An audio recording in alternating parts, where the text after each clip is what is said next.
Y un comentario también sobre la función auricular. Como vemos en la imagen izquierda, en un individuo sano, la mayoría de la sangre que entra en el ventrículo durante la diástole, es decir, la mayoría de la precarga, va a depender de lo que el ventrículo chupa, de lo que el ventrículo aspira durante su diástole. La diástole es un proceso activo. El músculo cardíaco está gastando ATP para relajar las células y para devolver el calcio que está ahí en las cabezas de miosina, para devolverlo al retículo sarcoplasmático. Entonces, el ventrículo izquierdo no hay que verlo como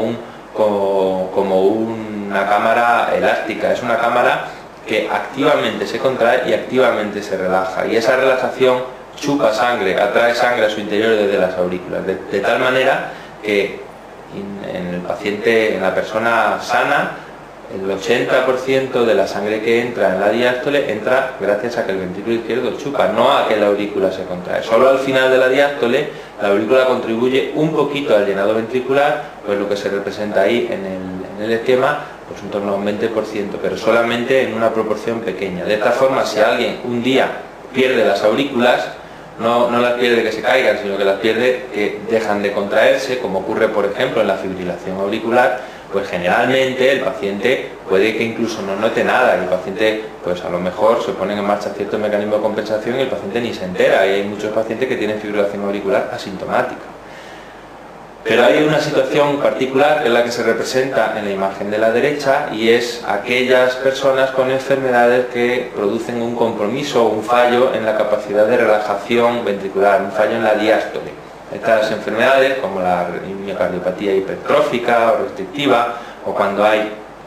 hipertrofia o rigidez de la pared ventricular simplemente por la hipertensión o por la edad, pues en este caso, como veis, como el ventrículo tiene limitada su capacidad de chupar, pues tenemos que tener una aurícula más potente que empuje más volumen de sangre, porque si no entra poca precarga durante la diástole. De manera que progresivamente, a medida que avanza la enfermedad, la proporción de sangre del volumen diastólico que entra gracias a la aurícula va siendo mayor, llegando a ser incluso en algunos casos prácticamente del 50%. De esta manera, en este caso, podemos entender fácilmente que si un día el paciente entra en fibrilación auricular, su precarga cae prácticamente de golpe a la mitad, y eso hemodinámicamente suele tener consecuencias serias y una tolerancia mala. El ejemplo clásico es un paciente, por ejemplo, con una estenosis mitral, que es una enfermedad con un fallo diastólico puro, porque no puede abrir bien la compuerta que separa la aurícula izquierda del ventrículo izquierdo, de forma que tenemos una precarga limitada por la restricción a esa apertura de la válvula mitral,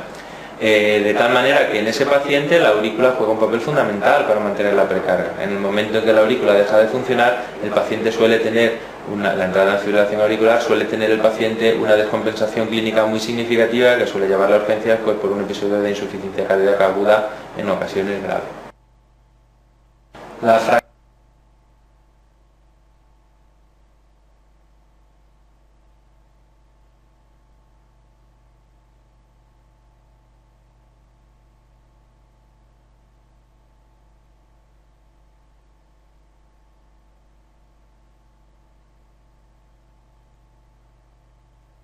de eyección del ventrículo izquierdo equivale a, como se representa en la figura,